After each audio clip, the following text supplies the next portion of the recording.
Alors à qui s'adressent ces formations PNL? Qui vient se former finalement à la PNL? Eh bien, il y a souvent deux axes. Il y a des personnes qui viennent pour du développement professionnel et il y a des personnes qui viennent plutôt pour du développement personnel. Commençons par le développement personnel. Eh bien, aujourd'hui, le développement personnel a pris un essor énorme puisqu'on a pris conscience, les personnes ont pris conscience que c'est important d'avoir une qualité de vie. Et si vous regardez autour de vous, face à des difficultés qu'on peut vivre, que ce soit des difficultés de couple, des difficultés professionnelles, des difficultés relationnelles, eh bien, il y a des personnes qui sont capables de rebondir, de s'en sortir et d'autres moins. Eh bien, la PNL a étudié qu'est-ce qui fait finalement que ces personnes sont capables de rebondir.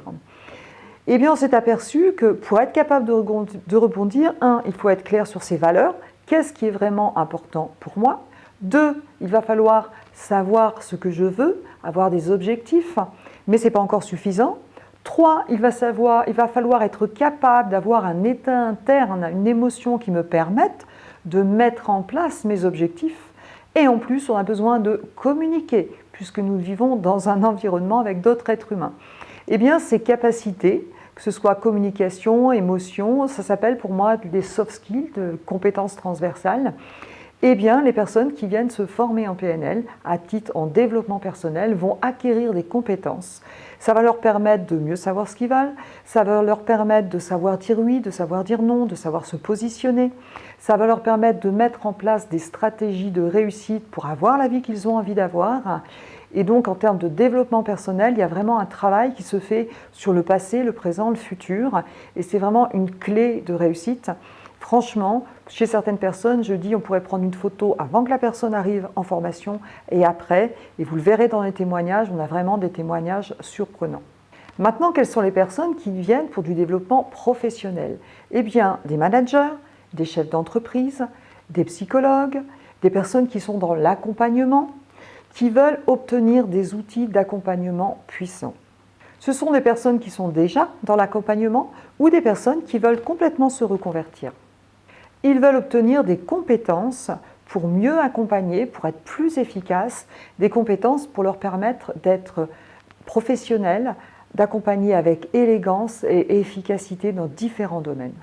Eh bien, pour le développement professionnel, on va acquérir des savoir-faire, on va acquérir des méthodes de questionnement stratégique qui vont permettre aux personnes d'évoluer, des outils de changement, des outils de résolution de problèmes utiles à différents niveaux. Et ce qui est intéressant, c'est que tous ces outils sont plutôt tournés vers l'autre. C'est-à-dire que je vais questionner, je vais aider la personne à trouver ses solutions. On sera plutôt du coup dans un management participatif, plutôt dans une posture de manager-coach. Si je suis accompagnant, si je suis hypnothérapeute, si je suis dans la relation d'aide, si je suis coach, ces outils vont donner de la puissance à la personne que j'accompagne.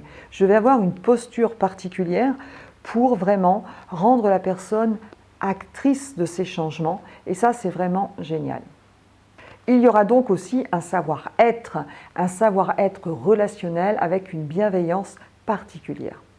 Et pour les personnes qui veulent se reconvertir, qui veulent devenir coach professionnel, certifié RNCP, enregistré au RNCP, vous savez qu'aujourd'hui, de plus en plus, on demande dans les entreprises des diplômes reconnus.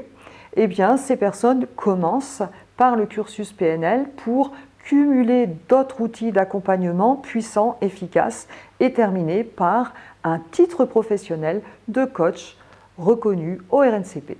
Et bien entendu, que l'on vienne se former à la PNL pour un développement personnel ou un développement professionnel, ça nécessite un gros travail sur soi. Et bien entendu, ces personnes vont vivre différentes postures et vont travailler sur leur savoir-être, sur leur savoir-faire et sur aussi leurs histoires personnelles. Cette formation, ce n'est pas une formation théorique. On a, on va dire, 30% de théorie et 70% de pratique parce que accompagner, c'est pratiquer. Il y aura de l'échange, il y aura de la pratique et de la pratique. Et surtout, ici, dans cette école, c'est comprendre comment fonctionne le cerveau, comment ça fonctionne pour pouvoir aussi adapter à sa personnalité la façon d'accompagner.